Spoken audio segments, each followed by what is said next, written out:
Shalom bien-aimés, soyez les bienvenus encore sur notre chaîne Salvation TV. Aujourd'hui nous sommes le 1er juillet et vous avez aujourd'hui sur l'antenne votre serviteur Abraham Amegbo. Aujourd'hui nous allons parler d'un thème qui est très important, un thème que le Seigneur m'a mis à cœur depuis un moment, un thème que j'ai hésité à ne pas partager, mais à plusieurs reprises, j'ai eu la conviction que je devais le partager. Et ce soir, ensemble, nous allons voir de quoi il s'agit. Le thème de notre étude ce soir a pour titre « La repentance selon Dieu ». La repentance selon Dieu. Pourquoi c'est un thème inspiré? Parce que il y a déjà quelques mois, j'étais en train de discuter avec un frère et il m'a posé une question: comment savoir qu'une personne est réellement née de nouveau? Donc nous avons eu beaucoup d'échanges et récemment également, j'étais en train de discuter avec une grande sœur alors que j'ai fait un post sur mon mur et elle me demandait: c'est quoi la repentance? C'est quoi la repentance selon Dieu? Alors, j'ai compris que Dieu voulait que je parle de ce thème-là. Et bien aimé, j'aimerais que ce soir encore nous nous disposons pour que nous puissions recevoir ce que le Seigneur veut nous communiquer encore ce soir. Alors, je vous invite tout simplement, bien aimé, vous qui êtes connectés, à partager afin que d'autres également puissent en bénéficier. Nous allons incliner nos têtes et nous allons encore nous confier également ces moments, confier la sono entre les mains du Seigneur, afin que la parole de Dieu soit prêchée pour la gloire de son nom. Père éternel, nous voulons encore ce soir bénir ton nom. Merci pour ces moments. Merci parce que Seigneur, tu es là. Seigneur, là où ta parole, Seigneur, est prêchée, Seigneur, c'est ta puissance qui est libérée. Et je te bénis, Seigneur Dieu, de ce que, Seigneur Dieu, tu nous as déjà précédé. Je te bénis, Seigneur Dieu, Père, pour ce que tu vas encore faire ce soir dans la vie, Seigneur Dieu, de tes enfants. Seigneur, glorifie ton nom encore ce soir. Qu'aucune vie, Seigneur Dieu, ne demeure la même. Mais ce soir, que les voiles tombent, Seigneur. Ce soir, Seigneur Dieu, que ton esprit, Seigneur, convainc de péché, de justice et de jugement. Père, je voulais te remettre, Seigneur Dieu, les instruments. Seigneur, nous savons, Seigneur Dieu, que lorsque ta parole, Seigneur Dieu, veut être annoncée, Seigneur, l'ennemi est déchaîné. L'ennemi est en colère. C'est pourquoi, Seigneur, ce soir, je me lève, Seigneur Dieu, contre toute forme d'opposition. Que ta main, Seigneur Dieu Père, soit au contrôle de toutes choses. Je me laisse, Seigneur Dieu Père, entre tes mains. Je te confie, Seigneur Dieu, tous les bien-aimés, Seigneur Dieu, qui sont connectés, tous ceux qui vont écouter, Seigneur Dieu, après ce message. Père, que ta puissance, Seigneur, continue d'être à l'œuvre dans leur vie. Et que, Seigneur Père, ta puissance fasse tomber, Seigneur Dieu Père, toute pensée qui n'est pas de toi. Toute forme d'orgueil, toute forme, Seigneur Dieu, d'hypocrisie. Toute forme, Seigneur Dieu Père, de péché, Seigneur, qui subsiste encore dans la vie, Seigneur Dieu, de tes enfants. Merci de glorifier encore ton nom, Seigneur. Car tu opères, Seigneur Dieu. Tu parles, Seigneur Dieu, pour délivrer. Tu parles, Seigneur Dieu Père, pour faire tomber le voile, Seigneur. Et ce soir, Seigneur Dieu, je crois, Seigneur Dieu, que tu es en train, Seigneur Dieu, de faire tomber les voiles. Tu es en train de disposer les cœurs, Seigneur Dieu Père, pour qu'ils puissent recevoir, Seigneur, encore ta parole. Merci, Seigneur Dieu, d'agir. Agis encore dans le cœur. Au nom puissant de Jésus-Christ. Je te bénis, Saint-Esprit. Prends contrôle, Saint-Esprit, de ces moments. Que toute la gloire te revienne. Au nom de Jésus-Christ. Amen. Alors, bien-aimés, notre thème ce soir, c'est la repentance selon Dieu. La repentance selon Dieu. Alors, quand nous venons à Christ, bien-aimé, souvent, les gens font la prière du salut. On dit non, récite cette prière, tu vas être sauvé. Et beaucoup d'entre nous avions fait cette prière-là de repentance, où l'homme de Dieu nous a fait réciter des choses. Mais la question qu'on peut se poser aujourd'hui, est-ce que toute cette prière, toutes ces prières-là que nous avons formulées venaient de notre cœur, ou bien ce sont juste que des paroles en l'air? Est-ce que nous avons été réellement touchés par la parole de Dieu pour ressentir ce besoin de Dieu, pour nous tourner véritablement vers lui? Telle est la question qu'à la fin, nous pourrons chacun de nous poser. Parce qu'il y a repentance dans repentance. Alléluia. Alors ce soir, nous allons voir ce qu'est vraiment la repentance selon Dieu. Alléluia. Donc la repentance, bien-aimé, est une condition indispensable au salut d'une personne. Mais qu'en est-il de la véritable repentance? Est-ce que la repentance, bien-aimé, est le fait de ressentir une immense tristesse dans son cœur, tout simplement? Est-ce que la repentance est le fait également, bien-aimé, de se morfondre, de pleurer? Parce que, bien-aimé, nous pouvons remarquer, bien-aimé, que beaucoup, quand on parle de repentance, ou bien dans une assemblée, les gens peuvent pleurer, peuvent gigoter de gauche à droite, peuvent sauter, peuvent s'écrouler par terre. Mais est-ce que c'est ça la véritable repentance? Parce que la véritable repentance, bien-aimé, produit quelque chose dans la vie du chrétien, ou bien dans la vie de quelqu'un qui croit à la bonne nouvelle et qui est saisi par la grâce de Dieu. Alors ce soir, tout simplement, bien-aimé, nous allons voir dans chacune de nos vies, moi le premier, si véritablement nous nous sommes repentis selon le modèle de Dieu. Alléluia. Est-ce que la repentance également est tout simplement une conviction de péché? Bien-aimé, nous allons voir un passage dans 2 Corinthiens chapitre 7, le verset 10. Alléluia. 2 Corinthiens chapitre 7, verset 10. Il dit, en effet, la tristesse selon Dieu produit une repentance à salut dont on ne se repent jamais. Tandis que la tristesse du monde produit la mort. Alléluia. Et dans la version semeur, bien-aimé, qu'est-ce que la parole de Dieu nous dit? La parole de Dieu nous dit ceci. En effet, la tristesse qui est bonne aux yeux de Dieu, alléluia, la tristesse qui est bonne aux yeux de Dieu produit un changement d'attitude, alléluia, un changement d'attitude qui conduit au salut et qu'on ne regrette pas. La tristesse du monde, elle produit la mort. Donc, nous voyons, bien aimé, que Semeur est en train de nous révéler quelque chose et que lui, second également, est en train de dire quelque chose. Mais si nous comparons, bien aimé, ces deux versions, nous allons voir que Semeur explique mieux. Et il nous dit quoi? La tristesse qui est bonne aux yeux. Alors, c'est ce qui est bon aux yeux de Dieu, bien aimé, que nous devons faire. La tristesse qui est bonne aux yeux de Dieu produit quoi? Un changement d'attitude. Et Louis II nous dit quoi? Une repentance à salut. Et repentance dans le mot grec, bien aimé, veut dire tout simplement métanoïa. Ça veut dire un changement de mentalité, un changement d'attitude, comme nous avons vu cela tout de suite. Alléluia. Donc, bien aimé, si la repentance selon Dieu produit quelque chose, déjà, nous pouvons déjà nous examiner nous-mêmes et voir si notre repentance vient de Dieu ou bien si notre repentance est superficielle. La repentance, bien aimé, c'est quoi? La repentance, c'est renoncer au péché de tout son cœur.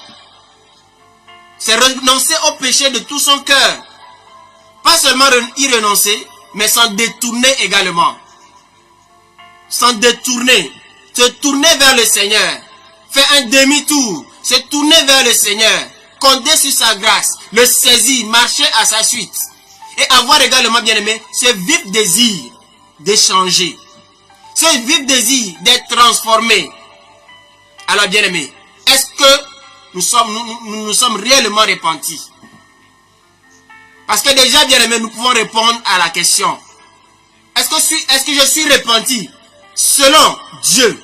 Ou bien je me suis repenti pour fuir seulement l'enfer? Parce qu'aujourd'hui, bien aimé, lorsqu'on prêche la bonne nouvelle et qu'on parle du jugement à venir, qu'on parle de l'enfer, bien aimé, subitement des fois, certains acceptent le Seigneur sur le champ sans pour autant saisir le cœur de Dieu. Parce que si seulement être sauvé, si seulement il faut prêcher pour que les gens fuient l'enfer, c'est trop facile. Mais Dieu a quelque chose de plus excellent. Alléluia. À nous communiquer. La communion avec le Seigneur. La communion avec le Seigneur. Alléluia. Donc, pardon, la repentance du monde produit la mort. Excusez-moi. Elle produit la mort. Regardez aujourd'hui, bien-aimés, dans nos assemblées, qu'est-ce qui se passe? Il n'y a que des mascarades dans les assemblées. Les gens disent qu'ils sont chrétiens, qu'ils se sont repentis, qu'ils sont nés de nouveau. Mais bien-aimés, ce que l'homme ne peut pas voir, Dieu, lui, il voit cela. Ce que le pasteur ne peut pas voir, Dieu voit cela. Rien n'est caché devant Dieu. Vous pouvez les voir avec une apparence de saints. Ils jouent au super spirituel. Mais en réalité, les vies ne sont pas transformées. Bien aimé, je vous dis que Dieu m'a interpellé par rapport à ce thème-là depuis longtemps. Mais je ne voulais pas en parler. Je ne voulais pas faire sortir cela. Mais si ça revient, c'est que Dieu veut que je libère cela. Pas pour condamner, mais pour que l'église de Dieu bien-aimé se réveille. Parce qu'il ne sert à rien de dire qu'on est repenti alors que les vies ne sont pas transformées. Alors que les cœurs sont encore enchaînés. Ça ne sert à rien. Comment, bien-aimé, des gens peuvent se dire chrétien est né de nouveau et dans l'église, dans le corps de Christ, il se passe des choses abominables. C'est les mêmes personnes qui sont les chantres. C'est les mêmes personnes qui font des coiffures bizarres. Bien aimé, si tu es réellement repenti, il y a des choses que tu dois changer dans ta vie. Il y a des choses que tu dois abandonner. Tu ne peux pas dire que tu es repenti et que tu gardes encore des choses dans ton cœur. Tu ne peux pas dire que tu es repenti et que tu n'aimes pas ton prochain. Tu ne peux pas dire que tu es repenti et tu mélanges les ténèbres à la lumière. Tu ne peux pas dire que tu es repenti et tu continues d'avoir toujours les mêmes attitudes. Tu ne peux pas dire que tu t'es repenti et continuer de coucher de gauche à droite. Comme celui qui n'a pas vu la lumière. Comme celui qui n'a rien reçu. Bien aimé. Et c'est là, ça se passe dans les assemblées. Ça veut dire qu'il y a un problème, bien aimé. On ne peut rien cacher devant Dieu. On ne peut rien lui cacher. C'est pourquoi, bien aimé, ce soir, chacun de nous doit s'examiner. Pour savoir s'il a vraiment tourné son cœur vers le Seigneur. Pour marcher à sa suite. Ou bien s'il a un pas dehors, un pas dedans. Et laissez-moi vous dire, bien aimé, soit tu as ton pas dedans, t'es pas dedans, soit tu ne l'as pas. Et bien aimé, on ne peut pas être chrétien non pratiquant. Soit tu es chrétien, soit tu ne l'es pas. Alors ce soir, bien aimé, Dieu nous interpelle tous à revoir, bien aimé, notre attitude, à revoir notre repentance. Alléluia.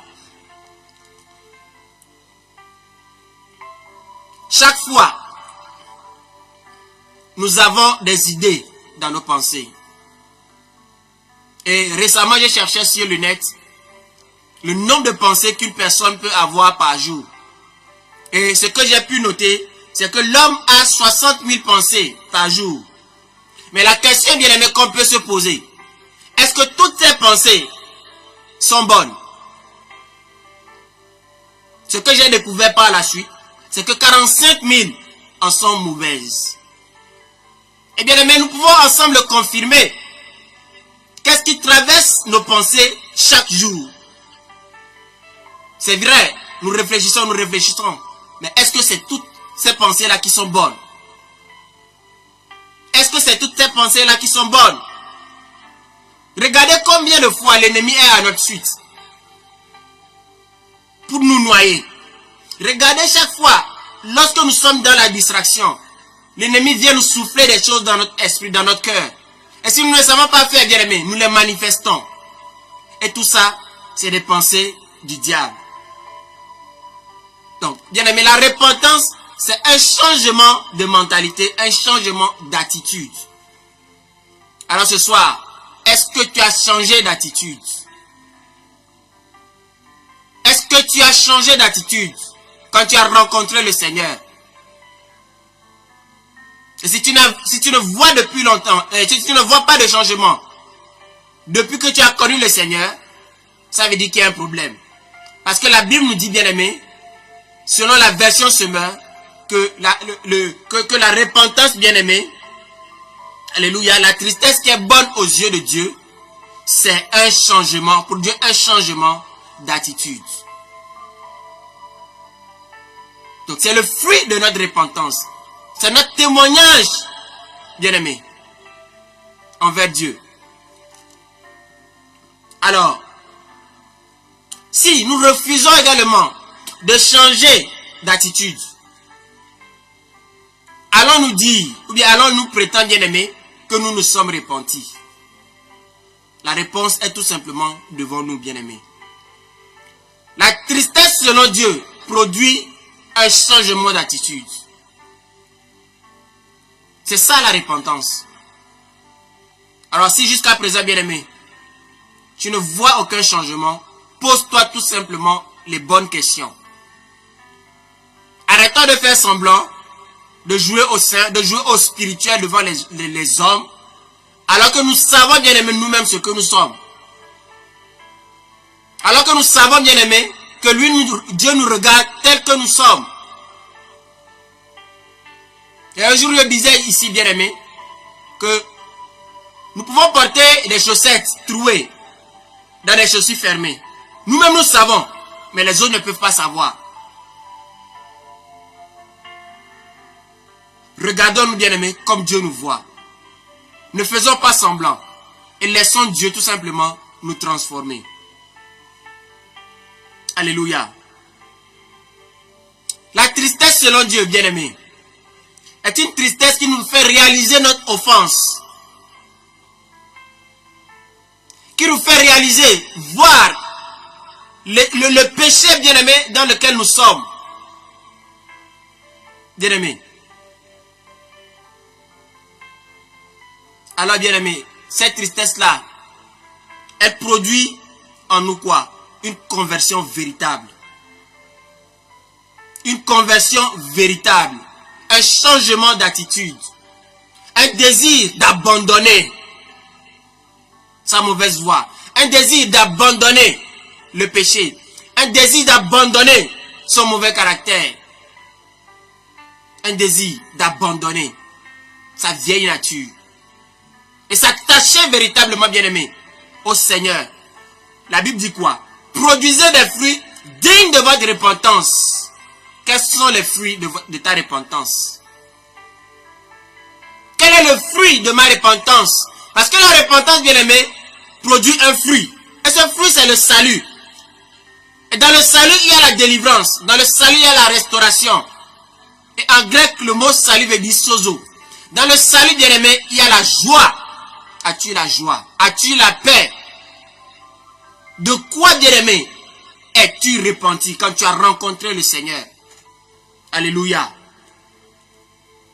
Et cette repentance, bien aimé, elle est sincère et délivre, bien aimé, l'âme du péché.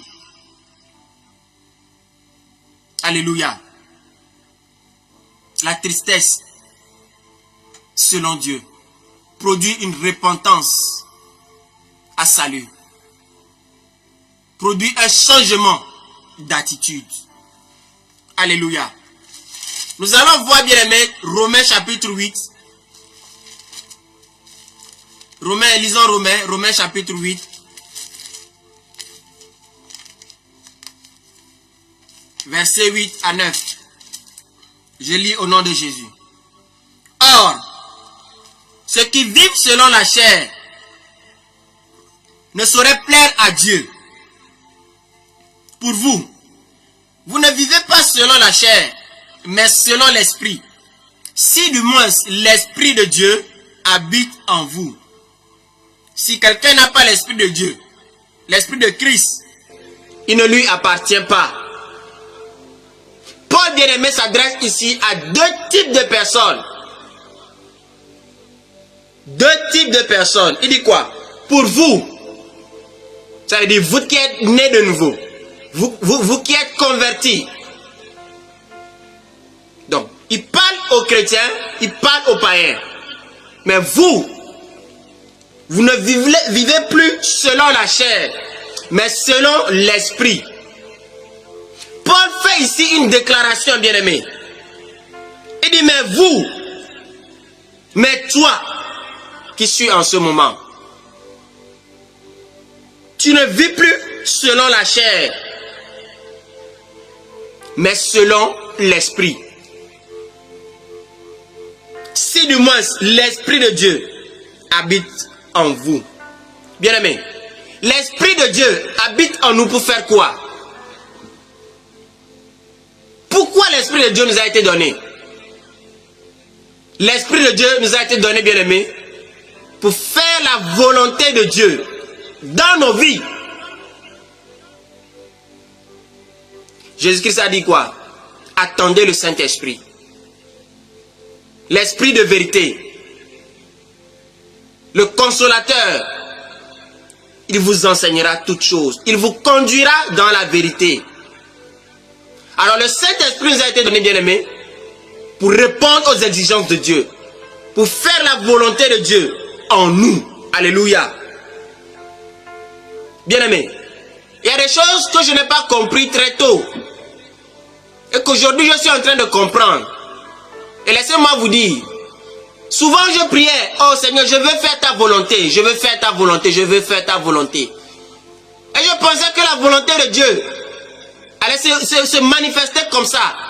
Je pensais que ça allait tomber du ciel et j'allais le manifester comme ça, j'allais la manifester comme ça. Mais bien aimé, c'est pas des coups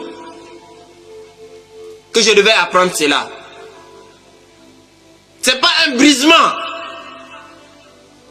Et imaginez, vous prenez un bois sec que vous voulez briser. Vous entendez le bruit le craquement que ça fait. Et c'est comme ça que Dieu nous brise. Afin que nous puissions obéir. Afin que nous puissions faire sa volonté. Jésus-Christ, avant de mourir à la croix, qu'est-ce qu'il a dit? Seigneur, éloigne de moi cette coupe.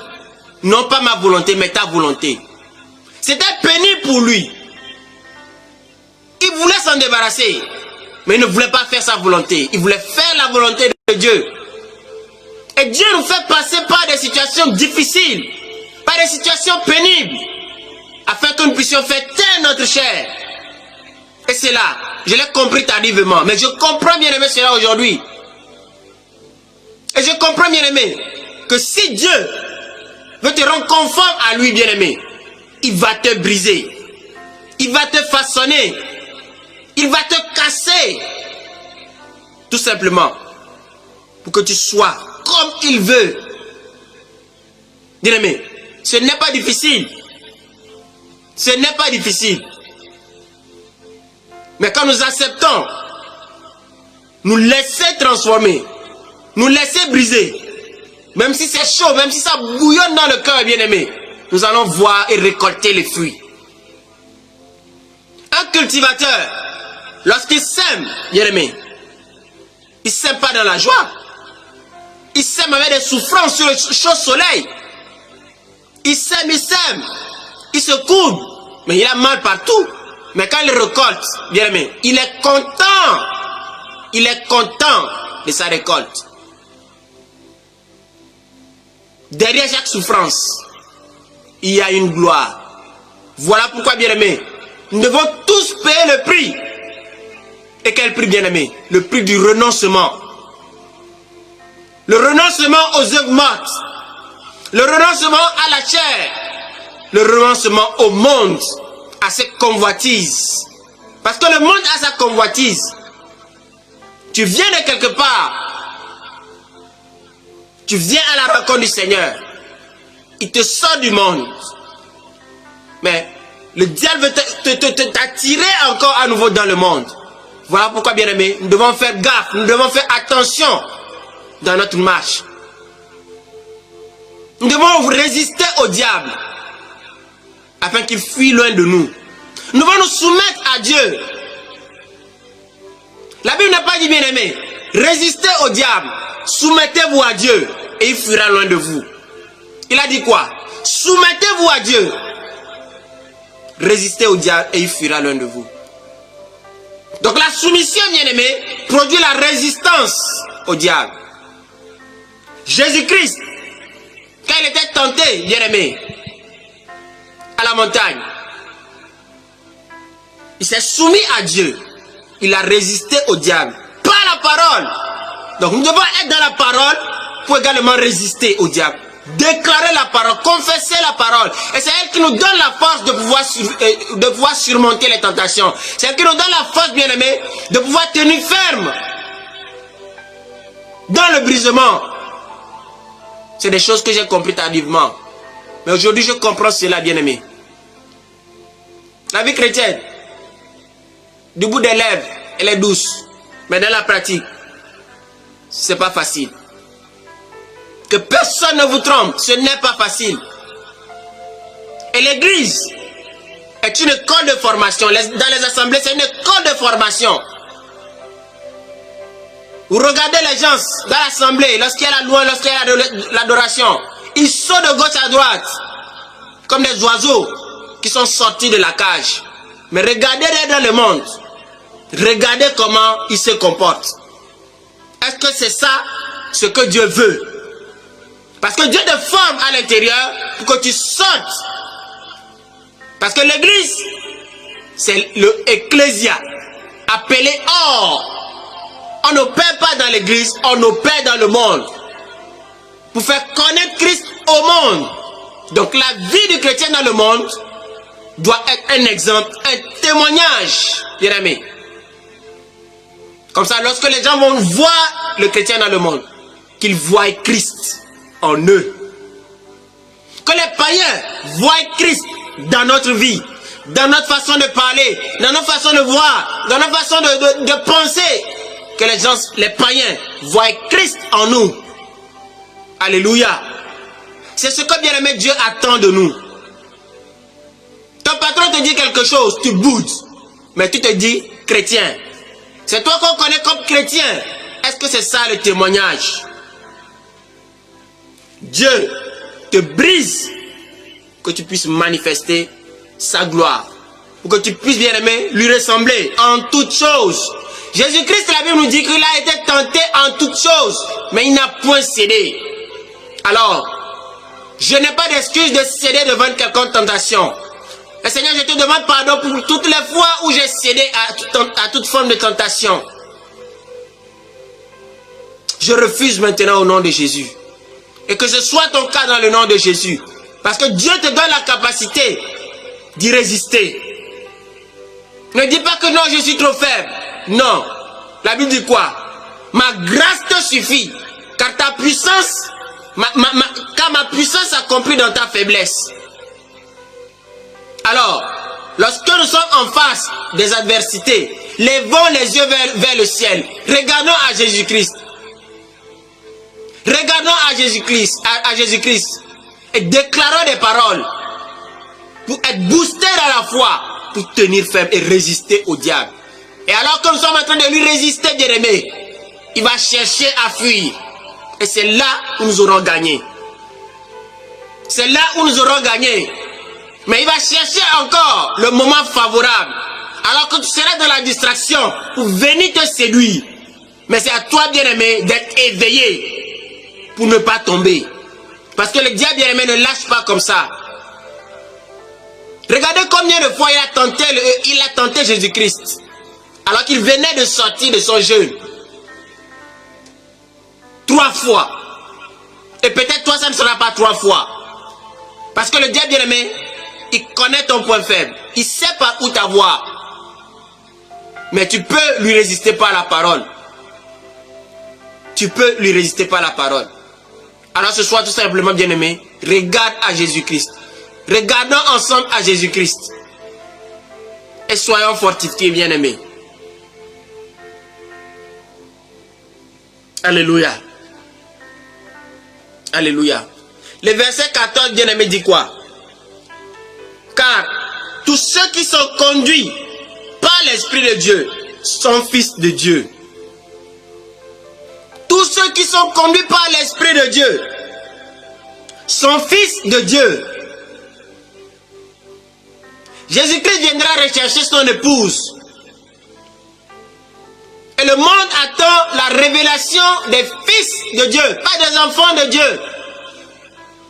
Alors je répète encore ce soir, bien-aimés, que nous devons quitter cette étape d'enfant. Cette étape de lait, où chaque fois maman donne. Maman donne, maman donne, maman donne. Non, il faut que le bébé grandisse et qu'il aille lui-même à la recherche de la parole, à la recherche de la nourriture, qu'il mette cela lui-même dans la bouche, qu'il mange, qu'il rumine.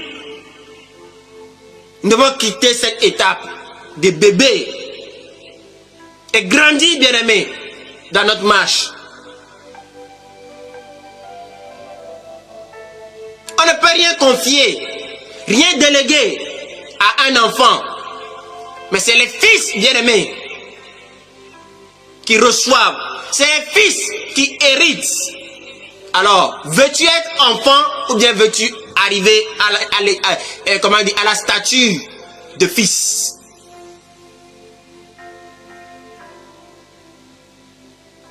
Veux-tu être enfant ou veux-tu être fils? Jésus lui-même ne veut pas que tu demeures enfant, mais il veut que tu deviennes fils. Parce que si tu demeures enfant, bien-aimé, il y a un problème. L'enfant est malade. L'enfant est malade. Alors que tout ce qui te rend malade spirituellement soit brisé par le nom de Jésus-Christ ce soir. Que tu refuses le statu quo, que tu te lèves et tu déclares: je suis appelé à prospérer comme prospère l'état de mon âme. Je suis appelé à grandir. Alléluia. Je suis appelé à manifester Christ dans ma vie, dans ma maison, dans mon travail, dans le monde. Allez impacter le monde. Nous devons impacter le monde. Alléluia. Merci Seigneur de nous faire comprendre cela aujourd'hui. Alléluia. Jean 14 va dire quoi? Jean 1 va dire quoi? À tous ceux qui l'ont reçu, à tous ceux qui croient en son nom, elle leur a donné le pouvoir de devenir enfants de Dieu, lesquels sont nés. Alors, un enfant de Dieu bien-aimé, ce n'est pas quelqu'un qui ne pêche pas. Un enfant de Dieu peut tomber dans le péché. Il peut tomber dans le péché, mais il doit se relever. Alors, ne te sens pas ce soir coupable de quoi que ce soit. Parce que c'est le diable qui t'accuse, qui veut te maintenir assis, afin que tu ne te lèves point. Bien-aimé, un enfant de Dieu peut tomber dans le péché, mais il doit se relever. Il doit se relever. Il doit se relever. Il doit se relever. C'est pourquoi, bien-aimé, il est important de marcher par l'esprit.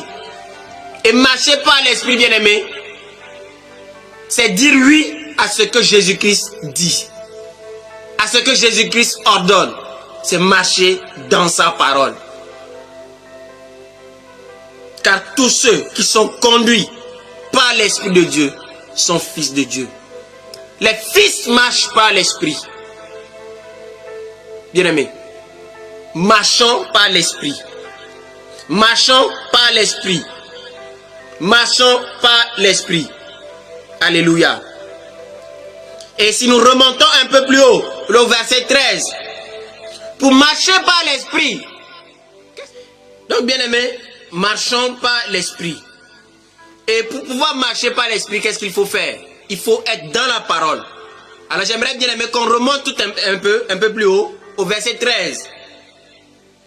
La Bible dit quoi? Si vous vivez selon la chair, vous mourrez. Mais si par l'esprit, vous faites mourir les actions du corps. Alléluia.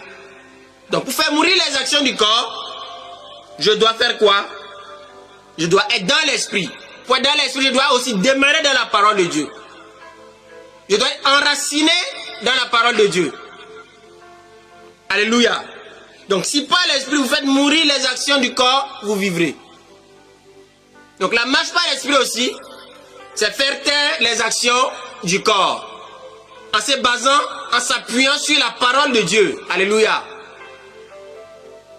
Donc, si je ne suis pas dans la parole, l'ennemi, lui, il va m'envoyer ce que lui, il veut faire.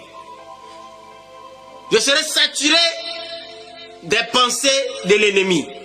Et je vais tomber dans le péché. Alors, bien aimé, c'est pourquoi il est important de se nourrir de la parole de Dieu. Parce que devant les situations, devant la tentation, Dieu, par son esprit, nous parle. Il nous rappelle ce qu'on a déjà médité. Alléluia. Donc, marchons, bien aimés, par l'esprit. Et Romains chapitre 8, verset 5. Ça dit quoi? Ceux, en effet, qui vivent selon la chair, s'affectionnent aux choses de la chair. Tandis que ceux qui vivent selon l'esprit, s'affectionnent aux choses de l'esprit. Alléluia. Nous allons nous arrêter là. Donc, bien aimés, nous devons nous affectionner aux choses de l'esprit. Et nous connaissons les choses de l'esprit, pas les choses du monde. Alors, une personne, bien aimée, qui est réellement repentie, ne peut pas s'affectionner aux choses, bien aimées, de la chair. Si ces dernières s'affectionnent aux choses de la chair, c'est qu'il y a aussi un problème. Une seule chose doit être notre désir, c'est l'excellence de Christ. C'est manifester le caractère, manifester la vie de Jésus-Christ en nous. C'est la seule chose, bien aimé, qui doit nous animer. Nous devons être toujours, bien aimé, être constamment, bien aimé, saisis par l'esprit, animés de l'esprit de Dieu. Être toujours dans sa présence. Être toujours en communion, bien aimé, avec lui. Ceux, en effet, qui vivent selon la chair, s'affectionnent aux choses de la chair. Tandis que ceux qui vivent selon l'esprit, s'affectionnent aux choses de l'esprit. Bien aimé, s'affectionner aux choses de l'esprit, c'est rendre témoignage à Dieu également. Aujourd'hui, bien aimé, les gens disent qu'ils sont convertis. Mais c'est les mêmes personnes que vous pouvez rencontrer dans les boîtes de nuit. Ils ne sont ni chauds, ni froids. Bien aimé, ne laissez pas Dieu vous vomir. Soit on est tout entier à Dieu, soit on ne l'est pas. Et jusqu'à présent, j'ai horreur du mot chrétien. Parce que les chrétiens, bien aimés, le mot chrétien, bien aimé, est devenu une salade. Tel dit non, je suis chrétien. Tel dit je suis chrétien. Tel je suis chrétien. Mais, dans sa vie, il n'y a rien de Christ. Rien de Christ. Il est toujours dans le monde, à fond dans le monde. Écoutant la musique du monde, c'est bien que les gens du monde, parlant comme les gens du monde. Commettant le péché à outrance. Et de telles personnes se disent chrétiens. Bien-aimés, soit on est né de nouveau, soit on ne l'est pas. Soit on est repenti, on a tourné, on a fini avec le passé, soit on n'en a pas encore fini. Soit on est converti réellement, soit on ne l'est pas. En Dieu, il n'y a pas de mélange. Il n'y a pas de mélange en Dieu. Alléluia. Alors j'aimerais tout simplement ce soir, si tu te vois dans ce cas, et si l'Esprit de Dieu te saisit, répands-toi sincèrement. Réponds-toi sincèrement. Comment des gens peuvent se dire chrétiens alors qu'ils n'ont aucune compassion, bien-aimé, pour les âmes?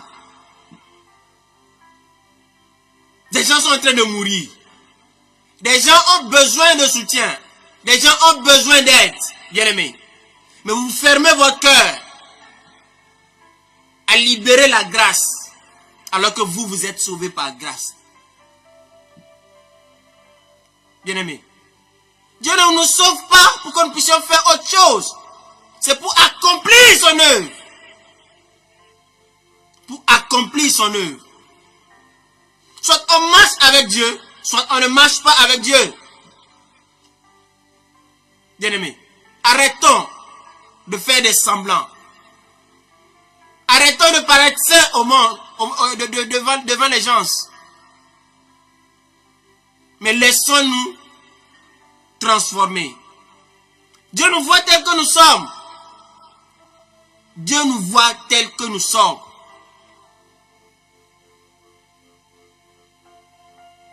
Alors chrétien, tu dis tu es chrétien, mais dans ton cœur, es-tu transformé? Dans ton cœur, as-tu l'amour de ton prochain? Dans ton cœur, as-tu libéré le pardon?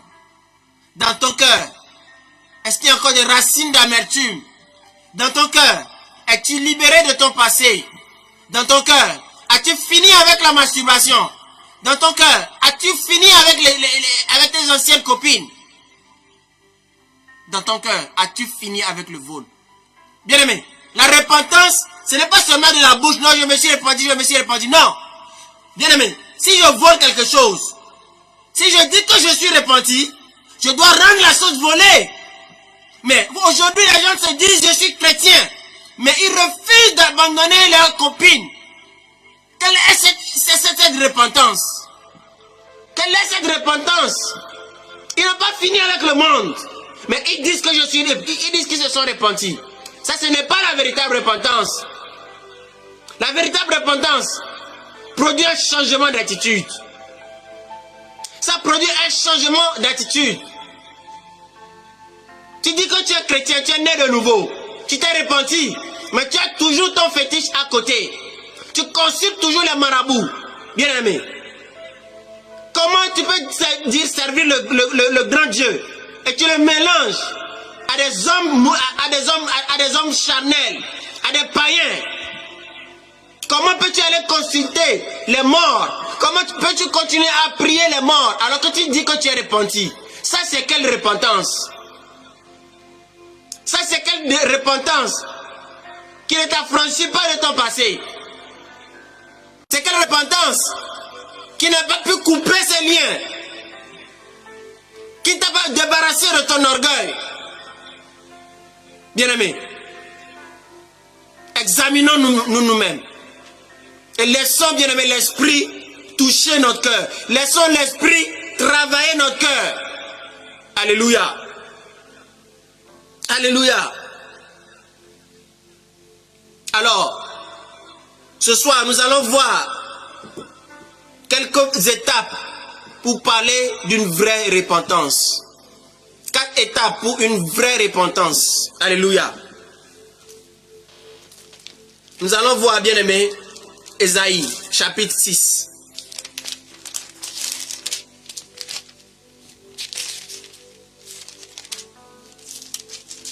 Chapitre 6, verset 10.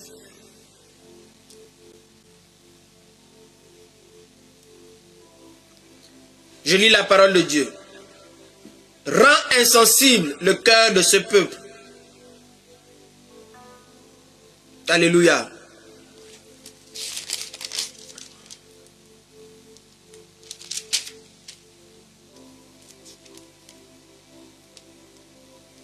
Endurcis ses oreilles et bouche-lui les yeux, pour qu'il ne voie point de ses yeux, n'entende point de ses oreilles, ne comprenne point de son cœur, ne se convertisse point, bien-aimé, et ne soit point guéri.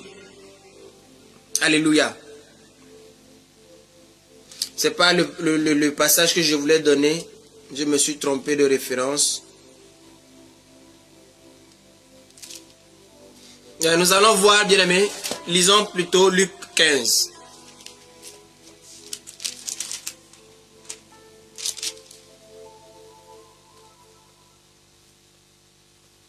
Luc 15. Dans Luc 15, bien aimé, la parole nous parle, bien aimé, du fils prodige. Le fils prodigue. Il s'est rebellé.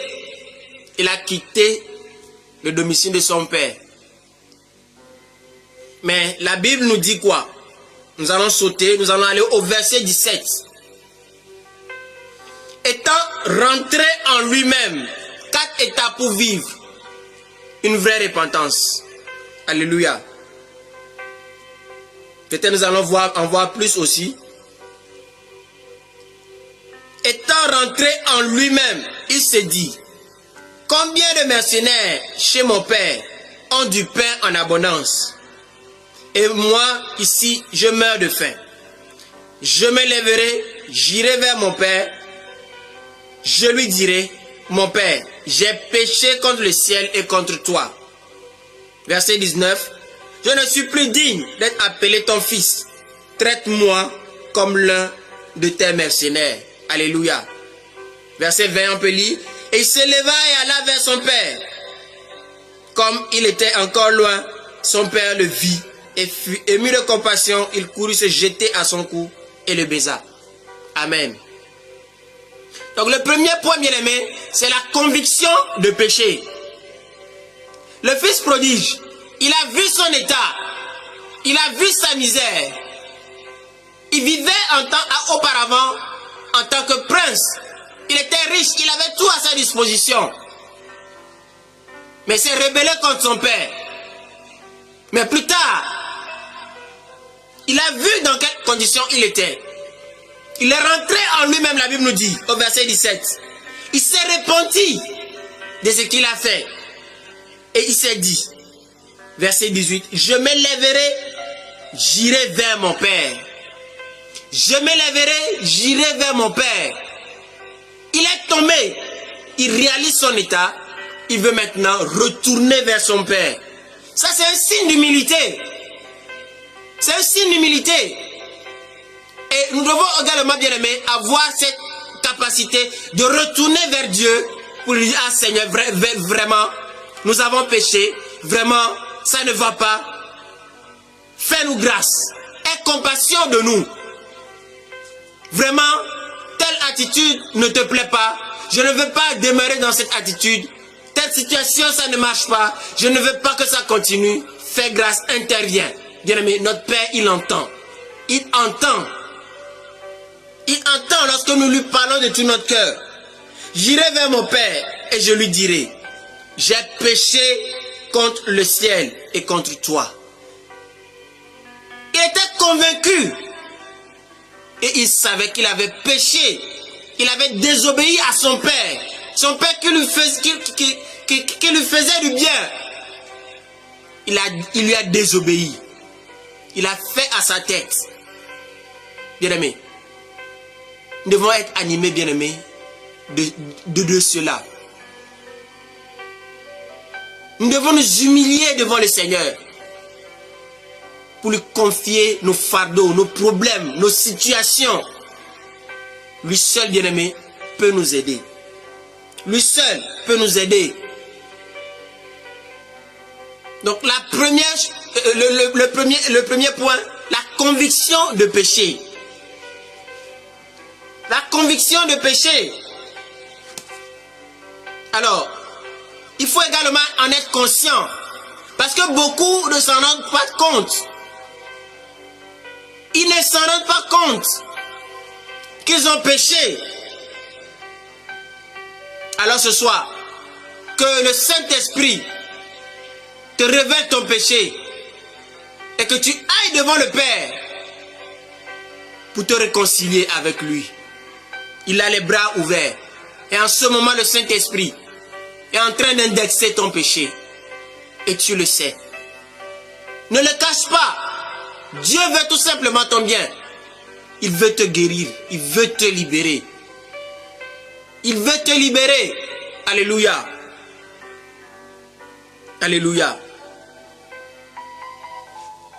Et le deuxième point, bien-aimé, c'est la confession. La confession. Dans ce passage, nous sommes avec Zachée. Zachée, ce collecteur d'impôts. Qu'est-ce qui va se passer? Verset 6. Je lis à partir du verset 5. Lorsque Jésus fut arrivé à cet endroit, alléluia, à Jéricho, il leva les yeux et lui dit: Zachée, hâte-toi de descendre, car il faut que je demeure aujourd'hui dans ta maison. Zachée s'est hâta de descendre et le reçut avec joie. Voyant cela, tous murmuraient et disaient: il est allé loger chez un homme pécheur. Mais Zachée, écoutez bien, mais Zachée, se tenant debout devant le Seigneur, lui dit: voici, Seigneur, je donne aux pauvres la moitié de mes biens. Et si j'ai fait tort de quelque chose à quelqu'un, je lui rends le quadruple. Jésus lui dit: le salut est entré aujourd'hui dans cette maison, parce que celui-ci est aussi un fils d'Abraham. Alléluia. Bien-aimés, ici nous pouvons voir que Zachée est un homme bien. Mais Zachée Dieu est en train de nous révéler également quelque chose dans ces passages. Zachée est en train de confesser son péché, mais il confesse mal. Comme aujourd'hui, bien-aimé, au lieu de confesser notre péché, par exemple, tu as couché avec une fille. Au lieu de dire: Seigneur, j'ai couché avec une fille. Au lieu de dire: Seigneur, j'ai volé l'argent de mon père. Au lieu de dire: Seigneur, j'ai insulté. Les gens masquent le péché et disent autre chose à Dieu. Regardez ce que Zachée est en train de dire ici à Dieu, à Jésus-Christ. Comme si Jésus-Christ lui ne savait pas. Il dit, mais verset 8. Zachée se tenant devant le Seigneur lui dit: voici, Seigneur, je donne aux pauvres la moitié de mes biens. Zachée était un voleur. Au lieu de dire: Seigneur, j'ai volé l'argent de ce peuple, j'ai pillé le peuple, je me répands et j'accepte maintenant restituer le quadruple. Il ne dit pas cela. Il dit quoi? Si j'ai fait tort de quelque chose, comme s'il ne savait pas qu'il avait fait tort. Et aujourd'hui, les gens confessent mal leur péché. Il dit: ah, si j'ai fait ceci, pardonne-moi. Comme s'il ne savait pas. Bien-aimé, si j'ai fait tort de quelque chose à quelqu'un, je lui rends le quadruple. Ça, c'est une fausse manière de confesser. Et aujourd'hui, bien-aimé, nous devons arrêter cette manière de confesser nos péchés. Et dire les choses à Dieu tel que cela s'est passé dans nos vies. Si tu offenses ton prochain, bien-aimé, tu dois dire au Seigneur: j'ai fait telle offense à mon prochain. J'ai manqué d'amour à mon prochain. J'ai insulté, j'ai volé, j'ai commis la fornication, je me suis masturbé, j'ai commis l'adultère. Bien-aimé, tu dois dire cela à Dieu et demander maintenant sa grâce. Je sors avec la femme de quelqu'un, et si tu te répands, bien-aimé, tu dois abandonner cette femme-là. C'est ça aussi la repentance. Tu dois dire à cette femme: retourne auprès de ton mari, parce que je t'ai volé. Pardonne-moi, mais arrêtons-nous là. Mais est-ce que, bien-aimé, aujourd'hui, les gens confessent bien leurs péchés? Est-ce que nous confessons bien nos péchés? Ce soir, bien-aimé, Dieu veut nous faire du bien. Dieu nous parle. Dieu nous parle, bien-aimé. Arrêtons les mauvaises confessions. Alléluia. Arrêtons les mauvaises confessions. Et le verset 9, Jésus va lui dire: le salut est entré aujourd'hui dans cette maison. C'est vrai, il a été restauré, mais il a mal confessé son péché. Et ce que le Seigneur veut encore nous montrer ici, c'est que nous devons bien confesser nos péchés. Alléluia. La confession. Le premier point, c'est la conviction de péché. Le deuxième point, la confession. La bonne, je vais préciser même la bonne confession. Alléluia. Alléluia. Le verset, nous allons lire Ésaïe, chapitre 46, verset 6. Ésaïe 46, verset 6. Alléluia. Je lis.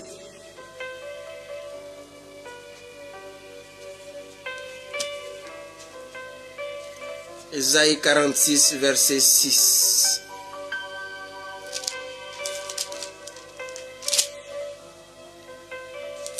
Est-ce que c'est la bonne...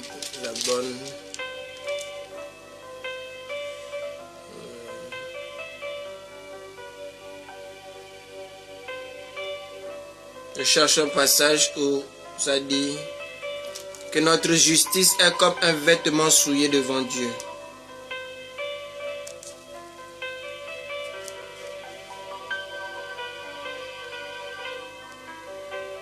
Alléluia. Dans Ésaïe, il y a un passage qui me dit que notre justice est comme un vêtement souillé devant Dieu. Alléluia. Et le troisième point, bien aimé, c'est réaliser son péché. Réaliser son péché. Réaliser qu'on a commis véritablement le péché. Et une personne, bien aimée, repentante, ne cherchera pas à se justifier. Car beaucoup, bien aimés, aujourd'hui, pensent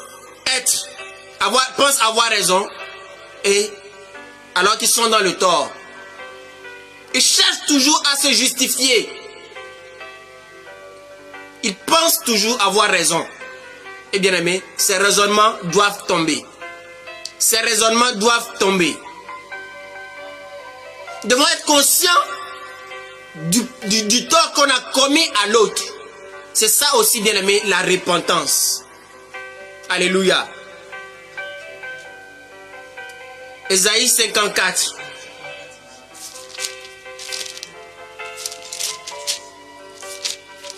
Ésaïe 64, nous allons lire.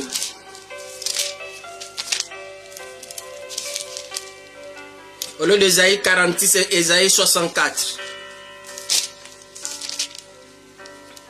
Ésaïe 64, verset 6, je lis la parole de Dieu. Amen.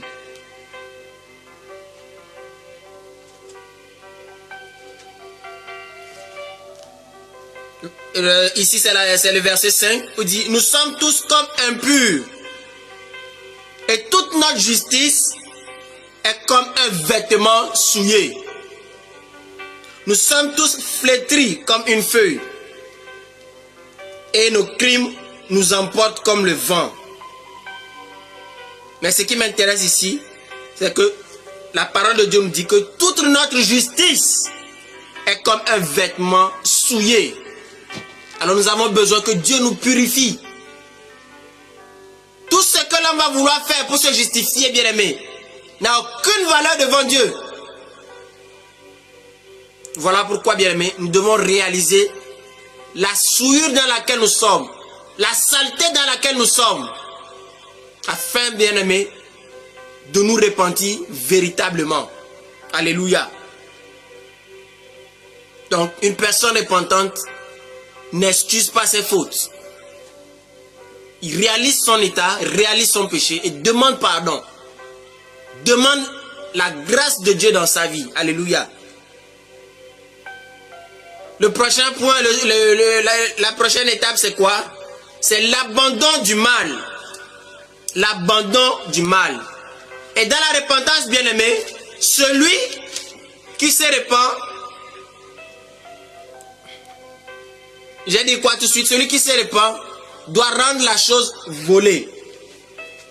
Il doit se détourner de ces mauvaises voies également. Alléluia. Excusez, il fait chaud. Nous n'avons pas le choix. Il fait chaud. Et nous allons lire un passage dans Actes. Actes chapitre 8. Actes chapitre 8. Verset 3. Actes chapitre 8, verset 3. Je lis au nom de Jésus.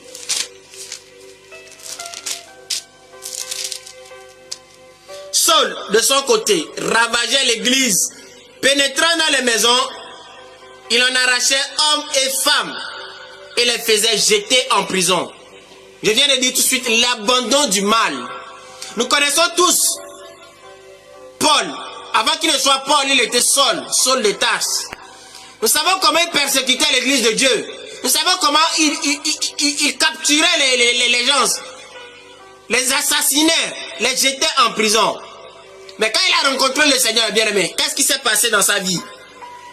Qu'est-ce qui s'est passé dans sa vie? Regardons maintenant 1 Timothée chapitre 13. 1 Timothée chapitre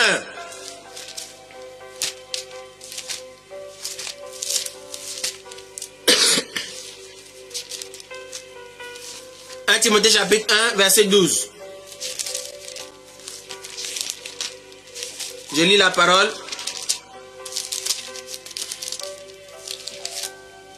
1 Timothée 1, 12. Je rends grâce à celui qui m'a fortifié à Jésus-Christ notre Seigneur, de ce qu'il m'a jugé fidèle en m'établissant dans le ministère. Écoutez maintenant, moi qui étais auparavant un blasphémateur, un persécuteur, un homme violent. Oh, moi-même j'étais violent. Mais j'ai obtenu miséricorde. Alléluia. Parce que j'agissais par ignorance. Quelqu'un qui ravageait l'église de Dieu, qui persécutait l'église de Dieu, qui assassinait le peuple de Dieu, bien-aimé. Regardez maintenant sa déclaration. Il dit quoi? Auparavant. Donc, ça veut dire quoi? Le prophète nous a enseigné la fois dernière, le vendredi. Donc, je vous invite à réécouter ce message, la parole de vie de vendredi, bien-aimé. Il y a un autrefois et il y a un maintenant. Il y a un auparavant et un maintenant. Il y a un avant, il y a un après. Alléluia. Donc, Paul dit ici quoi? Il était auparavant un blasphémateur, un persécuteur, un homme violent. Comme toi aussi, tu avais un autrefois. Tu avais un passé. Tu avais un avant. Alléluia. Qu'est-ce que tu étais avant? Quand Paul a rencontré le Seigneur, sa vie a changé radicalement. Son comportement a changé radicalement. Et il dit quoi? Mais maintenant. Est-ce que tu peux dire avec moi? Mais maintenant. J'ai obtenu miséricorde. Alléluia. J'ai obtenu miséricorde parce que j'agissais par ignorance. Tu agissais par ignorance. Dieu t'ouvre l'esprit maintenant pour que tu puisses voir la réalité en face. Que tu puisses contempler sa gloire. Alléluia.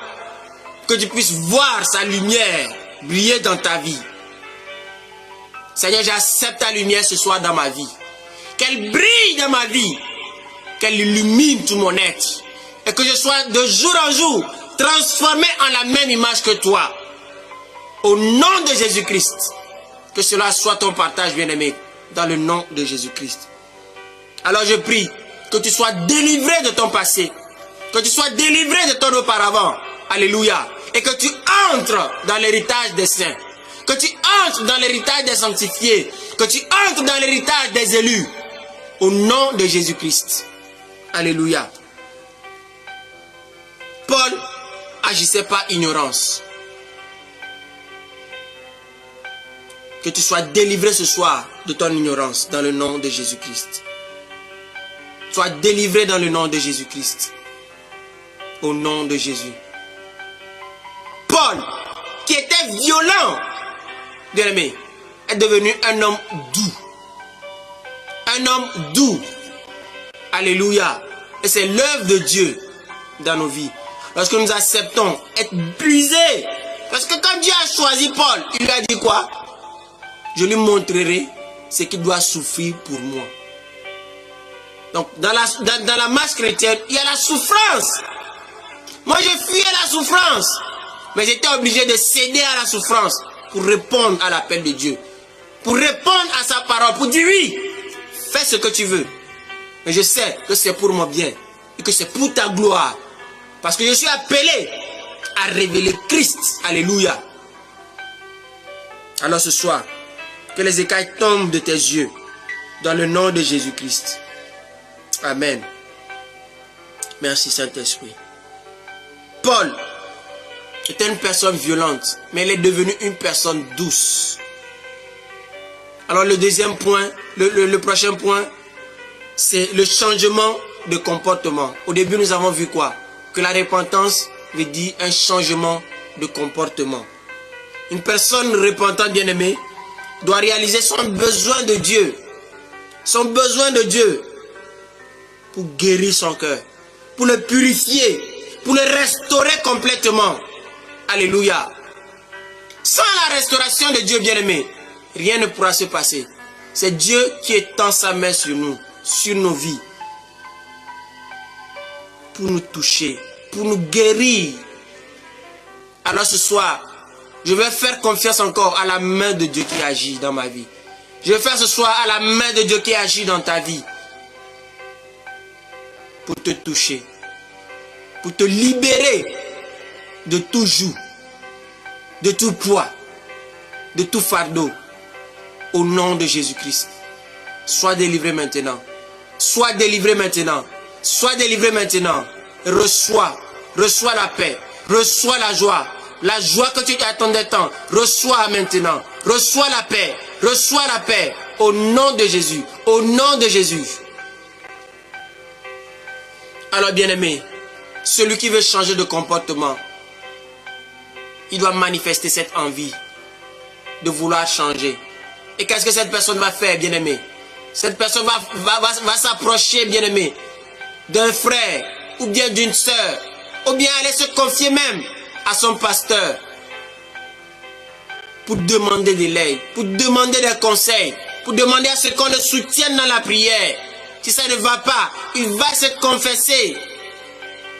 Il va se confier.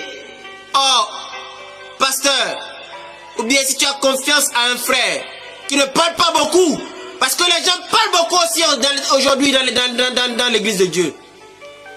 Des chrétiens pis, ils parlent beaucoup. Tu dis quelque chose à un chrétien, demain tu vas entendre cela à gauche.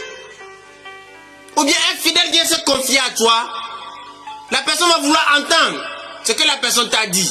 Mais où sommes-nous, bien-aimés? Il n'y a même plus de secret. On doit raconter la vie des gens comme ça.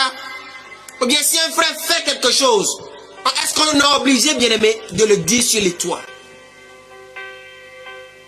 Chrétiens, arrêtons de beaucoup parler. Arrêtons de murmurer. Parce que ça ne vient pas de Dieu. Ça ne vient pas de Dieu. C'est que des divisions dans le corps de Christ. Que ce soit, Dieu nous en délivre. Au nom de Jésus. Alors bien aimé, celui qui veut se repentir, veut changer de comportement, veut changer d'attitude, doit se rapprocher de ses frères, de ses sœurs, pour se confier ou bien auprès de son pasteur pour des conseils et des prières. Qu'on le soutienne dans la prière. C'est ça aussi l'amour. C'est ça aussi la confiance en son frère, en sa sœur. Mais le problème que nous avons aujourd'hui, on n'a plus confiance en nos frères, en nos sœurs. Comme je viens de le dire, les chrétiens parlent beaucoup. Un frère vient se confier à toi, lui raconte te raconte ses difficultés. Au lieu de mettre cela en prière, tu mets cela sur les toits pour que tout le monde sache. Mais laisse-moi te dire que tu auras ta récompense. Parce que Dieu ne l'a pas envoyé vers toi pour que tu fasses sa publicité. Parce que toi également, tu peux tomber dans le même cas. Toi également, tu peux avoir un problème. Mais mets-toi à sa place. La Bible dit quoi? Tout ce que vous voulez que les hommes fassent pour vous, faites-le de même pour eux. Alors, avant d'agir, pose-toi les bonnes questions. Si c'était moi, qu'est-ce que j'allais faire? Qu'est-ce qui allait se passer, bien-aimé? Et Dieu, par son esprit, va déposer une parole dans nos cœurs, dans notre cœur. Il va déposer une parole dans notre cœur. Et c'est cette parole-là qui va coordonner nos actes et nos paroles. Alléluia. Alléluia. Jacques chapitre 5. Jacques chapitre 5, verset 16.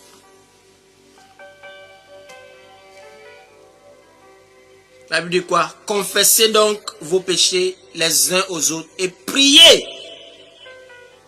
Priez les uns pour les autres afin que vous soyez guéris.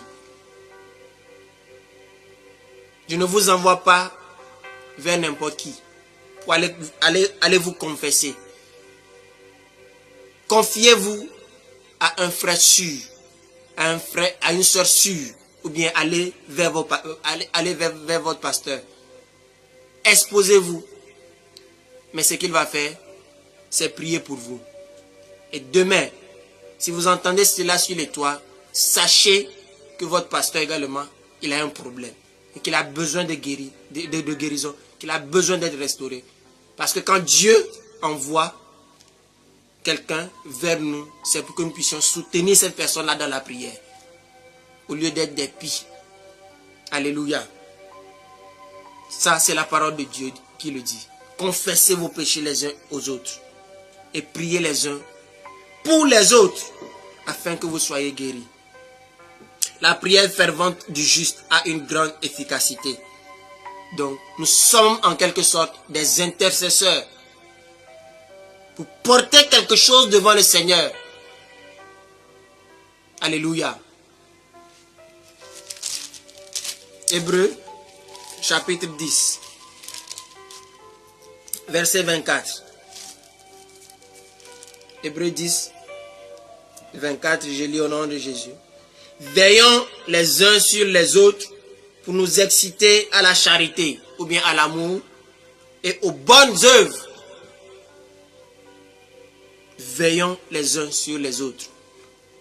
Tu es le gardien de ton prochain, tu es le gardien de ton frère, tu es le gardien de ta soeur. Tu es la gardienne de ton frère, tu es la gardienne de ta soeur. Alléluia. Nous devons veiller les uns sur les autres. Alléluia. Que Dieu nous aide. Que Dieu nous aide.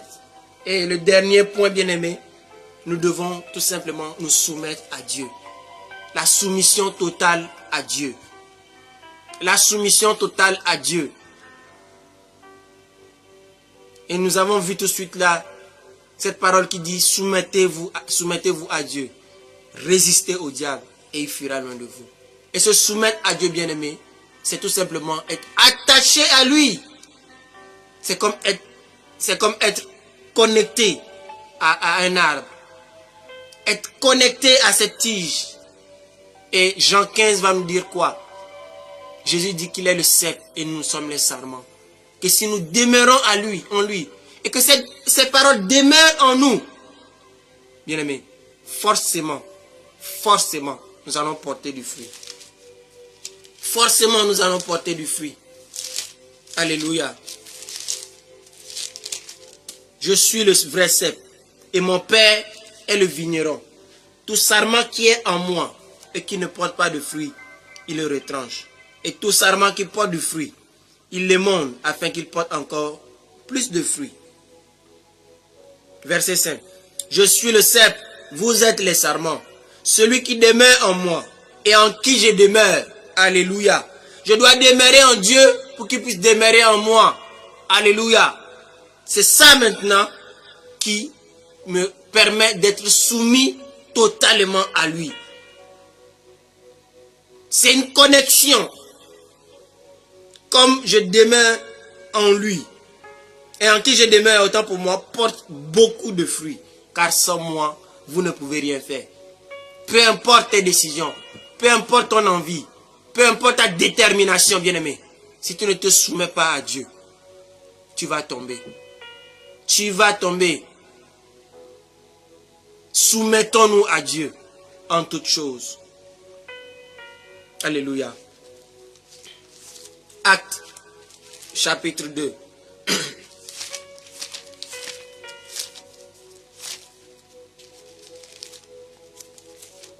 Actes, chapitre 2, verset 38.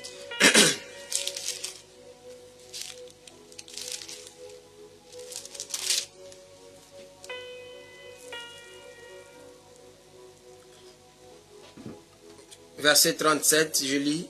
Après avoir entendu ce discours, le discours de Pierre, ils eurent le cœur vivement touché.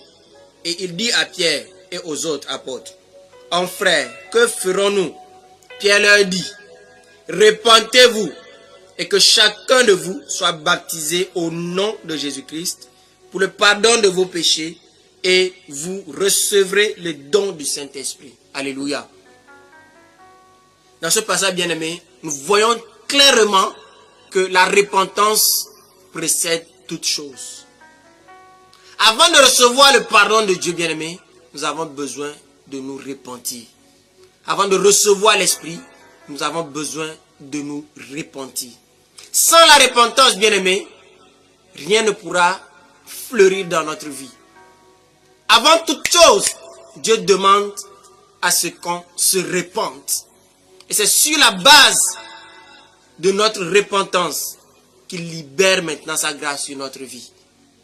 Alors, bien-aimés, ce soir, Dieu nous interpelle tout simplement à nous repentir de nos fautes, de nos péchés, de nos pensées mauvaises, de nos mauvaises pensées, de notre mauvais cœur, de notre mauvais orgueil, de notre mauvais regard. Bien-aimés, et à nous tourner véritablement vers lui. Repentez-vous. Repentez-vous. Et la repentance, bien-aimés, elle vient du cœur. C'est l'esprit qui convainc. Et quand l'esprit te convainc, bien-aimé, repens-toi du fond de ton cœur. Pas une repentance superficielle. Oh, je me suis repenti. Oh Seigneur, pardon, pardon, pardon. Oui. Les hommes ont entendu ton pardon, mais est-ce que dans ton cœur, tu es résolu, tu es blessé d'avoir offensé Dieu, tu sens que tu as blessé Dieu par ton péché, et que Dieu veut que tu changes d'attitude, et que Dieu veut que tu changes de comportement, et que Dieu veut que tu changes ta façon de penser, et que Dieu veut que tu abandonnes cette idole. Parce que la véritable repentance, bien-aimée, nous avons vu cela, elle produit un changement. Es-tu changé? Es-tu transformé? C'est ça la repentance selon Dieu. Et si tu n'es pas, tu n'as pas encore expérimenté, bien-aimé, c'est de véritable repentance. Fais le pas. Fais le pas. Fais le pas. Vous pouvez nous écrire, bien-aimés, et nous allons vous aider, selon que Dieu nous donne. Nous ne sommes pas parfaits, mais nous comptons chaque jour sur la grâce que Dieu nous donne. Chaque jour sur la grâce que Dieu nous donne. Alléluia, bien-aimés. Repentez-vous. La repentance est quelque chose de très très important pour Dieu. Ce n'est pas parce que tu t'es une fois converti, bien-aimé, que c'est fini. La repentance est une attitude de tous les jours. Parce que nous pensons mal chaque fois et nous avons de quoi nous repentir. Nous avons de quoi nous repentir. Bien aimé, je vous dis ce thème-là, je l'ai reçu il y a longtemps. Mais Dieu a mis cela à cœur, m'a mis cela à cœur, à chaud. Et il est passé par 2 personnes pour me sortir encore, bien aimé, ce mot. La repentance selon Dieu. Et ce thème-là, c'est inspiré. C'est inspiré. Alors que j'ai posté une publication sur mon mur, la sœur m'a dit, c'est quoi la repentance selon Dieu? Parce qu'elle était dans la confusion. Elle était dans la confusion. Bien aimé, ce n'est pas parce que tu as fait une déclaration devant un peuple, devant une assemblée, que tu es repenti, que tu es converti. Non. Est-ce que ton cœur est transformé? Nous avons vu ici, après le discours de Pierre, ils eurent le cœur vivement touché. Ils eurent le cœur vivement transpercé. La parole les a saisis. Toi, tu as reçu tu t'es converti parce que tu veux fuir l'enfer. Tu t'es converti parce que parce qu'on a dit être chrétien, c'est bon. Bien aimé. On ne devient pas chrétien comme ça. On devient chrétien pour répondre, bien aimé, à l'appel de Dieu. Écoutez son cœur. Écoutez son cœur et fais sa volonté. Non pas ma volonté, mais ta volonté. Alléluia. Bien aimé, ce soir, ne rate pas cette occasion de te repentir sincèrement. Mais laisse la grâce de Dieu te toucher. Laisse la grâce de Dieu te toucher ce soir. Alléluia. Alléluia. Bien-aimé, beaucoup de gens, ils viennent dans les assemblées. Moi, ça m'est une fois arrivé. Je me disais, non, j'étais chrétien, j'étais zélé. Mais il y avait des choses qui restaient. Je n'avais pas abandonné mes copines. Je vivais encore dans le péché. Mais quand je vais au culte et qu'il y a la présence de Dieu bien-aimé, parfois j'ai chaud. Je me sens mal à l'aise. Je suis dérangé. Parce que je sais qu'il y a quelque chose qui ne va pas. Je sais qu'il y a quelque chose qui ne va pas. Nous devons, bien aimer, nous consacrer totalement à Dieu. Quand nous disons que nous sommes nés de nouveau, nous devons nous consacrer totalement à Dieu. Parce que venir dans la présence de Dieu, avec un feu étranger, bien aimé, c'est attirer le jugement de Dieu sur sa vie. Bien aimé. C'est attirer la colère de Dieu sur sa vie. Voilà pourquoi, bien aimé, nous devons nous repentir. Nous devons nous repentir. Psaume 32, alléluia, nous dit quoi? Verset 3. Tant que je me suis tué, mes os se consumaient en moi. Je gémissais toute la journée. Tant que tu vas te taire, tu ne seras jamais à l'aise. Tu ne seras jamais à l'aise. Parce que Dieu a horreur du péché. Dieu a horreur du péché. Alléluia. Bien-aimé, prenons tout simplement l'exemple du fils prodige. Du fils prodigue ou bien prodige. Bien-aimé, il est fatigué de sa situation. Il a résolu à agir. Et toi aussi, bien-aimé, tu es appelé à agir. Pas après avoir entendu ce message que tu demeures la même personne. Non. La volonté de Dieu, c'est que tu te lèves et que tu agisses. Alléluia. Que tu te lèves et que tu agisses. Alléluia. Étant rentré en lui-même. Alléluia. Il se dit, combien de mercenaires chez mon père ont du pain en abondance. Moi ici, je meurs de faim. Combien il est entré en lui-même. Alléluia. L'humilité précède la gloire. L'humilité précède l'élévation. L'humilité précède le salut. Que la bonté de Dieu ce soir te pousse à la repentance sincère. Et qu'est-ce qu'il va dire, bien-aimé, verset 18? À la fin du verset 18, mon Père, j'ai péché contre le ciel et contre toi. Ah! Est-ce que tu peux dire, Seigneur, j'ai péché contre toi? En indexant ton péché, Seigneur, j'ai péché, j'ai fait ceci, j'ai fait cela. Ce qui est mal à tes yeux, je l'ai fait. J'ai désobéi. Est-ce que tu peux lui dire ça, cela, bien-aimé?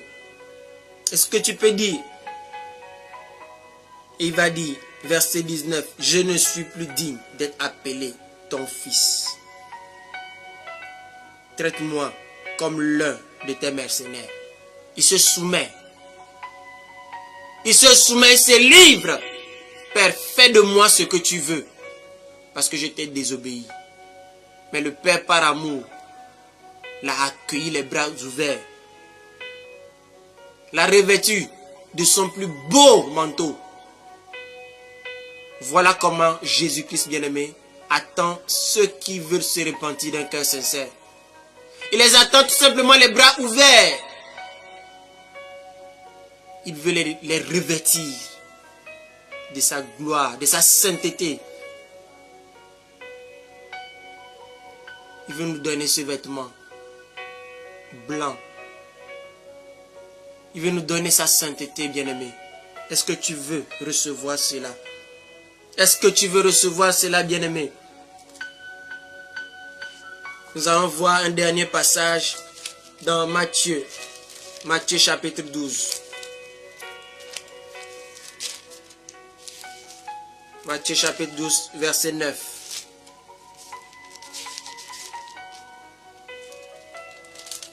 Alléluia. Verset 9. Ce passage nous parle de l'homme qui a la main sèche. Je vais lire du verset 9 au verset 13. Étant parti de là, Jésus entra dans la synagogue et voici, il s'y trouvait un homme qui avait la main sèche. Il demandait à Jésus, est-il permis de faire une guérison le jour du sabbat? C'était afin de pouvoir l'accuser. Il a répondu, lequel d'entre vous, s'il n'a qu'une brebis et qu'elle tombe dans une fosse le jour du sabbat, ne la saisira pour l'en retirer? Combien un homme ne vaut-il pas plus qu'une brebis? Il est donc permis de faire du bien les jours de sabbat. Alors il dit à l'homme, étends ta main. Il l'étendit et elle devint saine comme l'autre. Alléluia. L'homme a la main sèche. La compassion et l'amour de Dieu l'ont saisi. Alléluia. Jésus voulait guérir cet homme qui avait cette main sèche. Mais qu'est-ce qui va se passer? Jésus lui pose une question. Jésus lui pose une question. Alléluia. Verset 13. Alors il dit à l'homme, étends ta main. Étends ta main. Alors que tu te dis non, je n'ai plus d'espoir.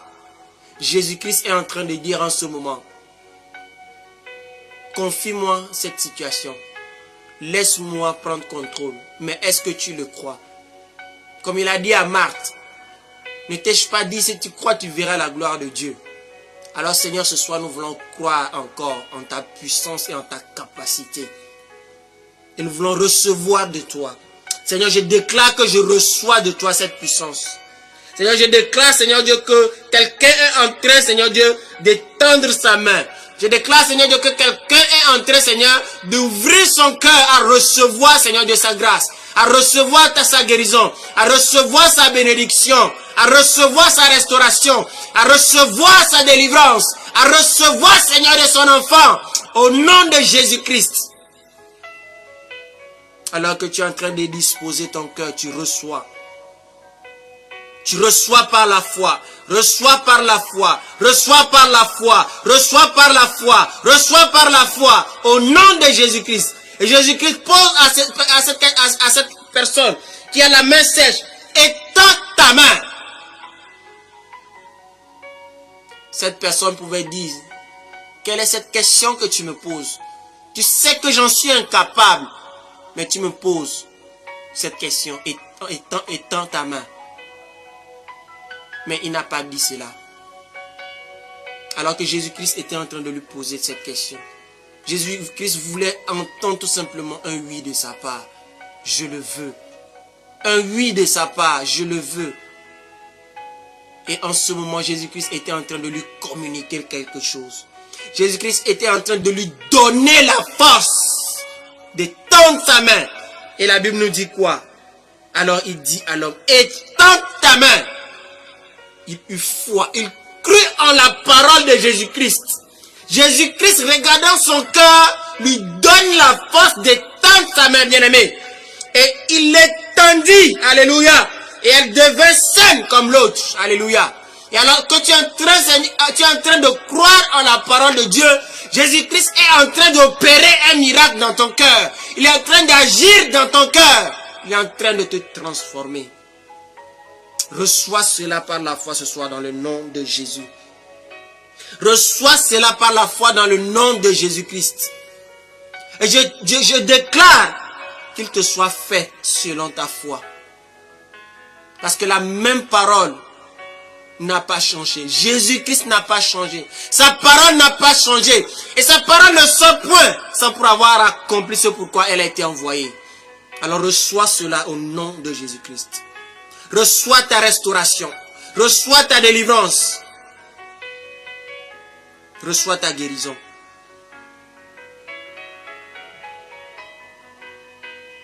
Que ton cœur ce soir se tourne véritablement vers le Seigneur. Je prie pour une réelle conversion. Une conversion radicale. Que tu quittes ta situation. Que tu quittes là où tu es assis. Que tu te lèves. Que tu regardes à l'amour de Dieu pour toi. Qui veut maintenant te repositionner. Qui veut maintenant te restaurer. Qui veut maintenant te guérir. Guérir ton âme. Saint-Esprit, merci d'agir. Merci de toucher ces cœurs sensibles. Merci de toucher ces cœurs disposés. Accomplis ton œuvre. Agis maintenant. Saint-Esprit, agis. Saint-Esprit, guérit. Saint-Esprit, libère. Saint-Esprit, soulage. Que tu penses les plaies des cœurs brisés. Au nom de Jésus. Au nom de Jésus. Père, je prie maintenant pour quelqu'un, Seigneur, qui est abattu par son péché. Et qui, Seigneur Dieu Père, est accusé par l'ennemi. Père, je prie maintenant que tu le libères de cette pensée, Seigneur. Qu'il saisisse maintenant la grâce, Seigneur Dieu, qui est libérée, Seigneur. Qu'il reçoive, Seigneur Dieu, ton pardon, Seigneur, dans le nom de Jésus-Christ. Merci, Saint-Esprit. Merci, Saint-Esprit. Et alors que cet homme, à la main sèche, étendit la main, il reçoit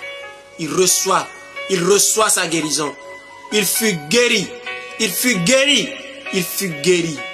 Alors ce soir, alors que tu es en train de croire à la parole de Dieu, tu reçois maintenant ta guérison.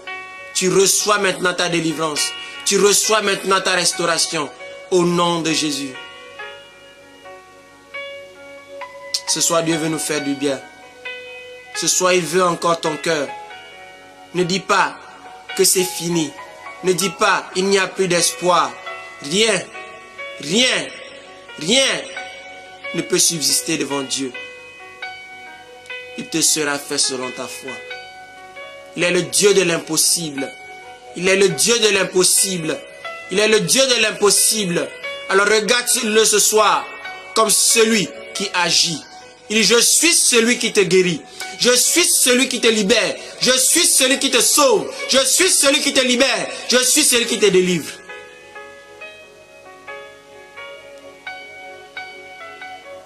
Père, je prie maintenant pour cet homme qui mange la nuit. Je prie maintenant, Seigneur, que tu brises. Je brise maintenant dans le nom de Jésus cette forme de sorcellerie dans sa vie, dans le nom de Jésus. Je brise toute malédiction, Seigneur, sur sa vie, au nom de Jésus. Au nom de Jésus. Au nom de Jésus. Au nom de Jésus. Seigneur, il veut, Seigneur, s'en débarrasser. Mais Seigneur, c'est toi qui le feras. Merci parce que tu le fais maintenant. Merci Seigneur parce que Seigneur Dieu, maintenant tu lui donnes un sommeil doux, un sommeil léger. Un sommeil léger. Il ne mangera plus la nuit. Il ne mangera plus la nuit. Il ne mangera plus la nuit avec d'autres personnes. C'est fini. Je déclare la fin, Seigneur, de cette communion au nom de Jésus. Merci Seigneur. Merci Seigneur. Merci Seigneur.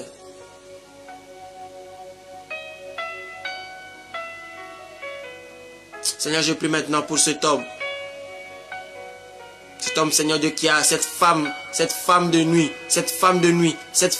Élisabeth, Seigneur, maintenant, Seigneur Dieu, tu agis dans sa vie, tu touches son cœur, et Seigneur, je brise toute forme de religiosité dans sa vie, Seigneur, au nom de Jésus. Je prie, Seigneur Dieu, Père, comme Paul, comme Saul de Tarse, Seigneur, ça t'a rencontré sur son chemin, Père, que tu te révèles à lui, Seigneur, que tu le saisisses, Seigneur, qu'il te rencontre, Seigneur, et qu'il soit délivré, et guéri même de sa maladie, dans le nom de Jésus. À vous tous qui êtes acculés, qui dormez mal, qui avez des maris de nuit, des femmes de nuit, je chasse cet esprit dans vos vies au nom de Jésus. Je les chasse au nom de Jésus. Recevez votre délivrance maintenant, dans le nom de Jésus. Saint-Esprit, merci. Merci. Merci d'agir. Merci d'agir. Que personne ne reste tel qu'il est. Que personne ne reste tel qu'elle est. Mais Seigneur Dieu, que ces vies soient libérées. Que ces vies soient transformées. Au nom de Jésus-Christ de Nazareth. Père, merci. Merci Saint-Esprit. Cet homme reçoit sa guérison. Alors ce soir, quel est l'état de ton cœur?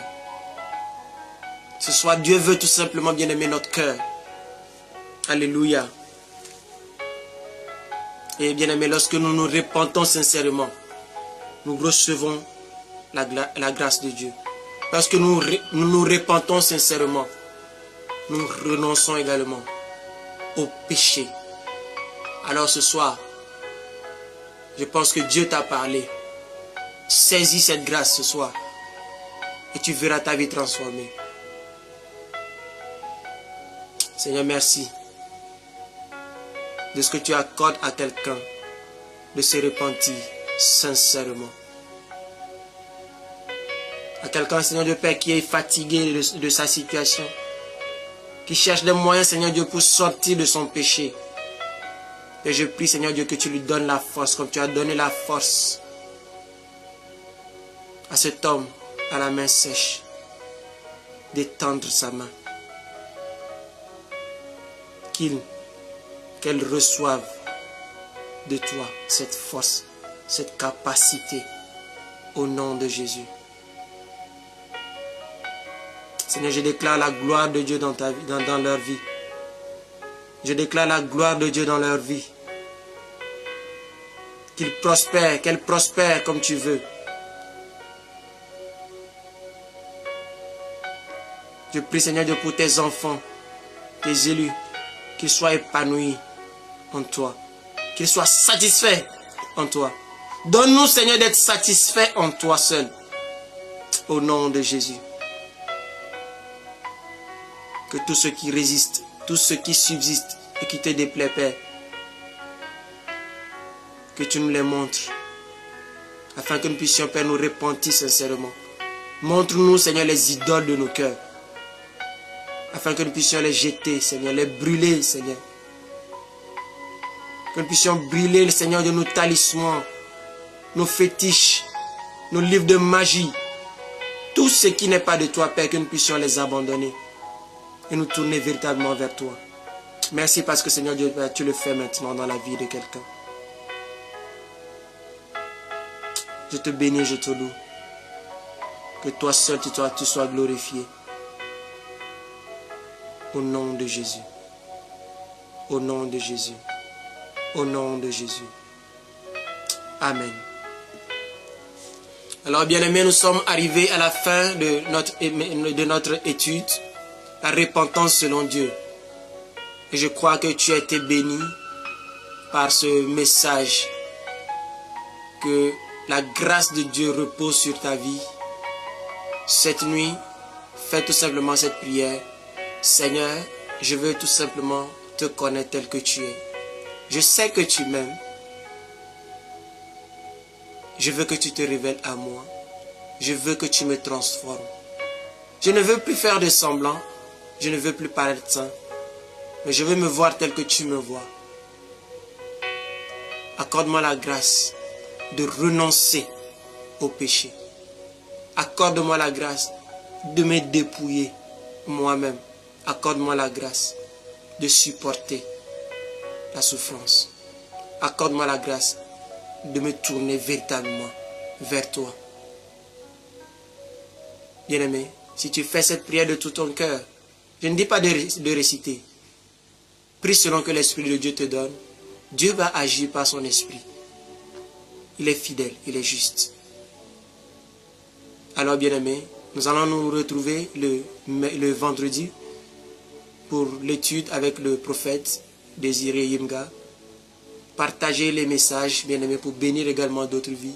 Soyez connectés, bien-aimés. Nous ne voulons pas, Seigneur, nous ne voulons pas, comment dirais-je, plaire à quelqu'un, mais nous voulons répondre à la parole de Dieu, répondre à l'appel de Dieu. Nous ne sommes rien, mais nous voulons que l'évangile soit répandu, que les gens entendent l'évangile. Parce que ce n'est pas ces messages qui sont prêchés dans les assemblées. Les gens voilent, cachent la vérité. Mais Dieu nous appelle pour répandre la vérité dehors. Ceux qui sont sincères accepteront la parole et seront délivrés complètement. Alors si tu es de cette personne-là, qui veut véritablement être transformé, tu es au bon endroit, tu as la bonne parole. Pas une parole diluée, même si ça choque, bien-aimé, je n'ai que faire. J'ai transmis tout simplement ce que le Seigneur a déposé dans mon cœur, par amour pour vous, parce que Dieu viendra juger chaque personne par rapport à la parole qu'il a reçue. Alors si je reçois cela aujourd'hui, et que je ne la transmets pas, alors là, j'ai un problème avec le Seigneur. Mais aujourd'hui, je suis dans la joie, je suis dans la paix de ce que cette parole a été libérée et de ce que Dieu va continuer à agir dans vos cœurs, dans nos cœurs pour sa gloire. Et vous qui avez également cette disposition de cœur d'être transformé, je sais que Dieu est en train de le faire par son esprit. Il y a certains parmi vous qui seront libérés, qui seront délivrés au travers de ce message. Et la gloire revient tout simplement à notre Seigneur Yeshua Mashiach. Alors, bien-aimés, je vous souhaite une bonne fin de soirée, une bonne journée pour ceux qui sont au loin. Que la gloire de Dieu soit votre partage au nom de Jésus-Christ. Amen. Shalom.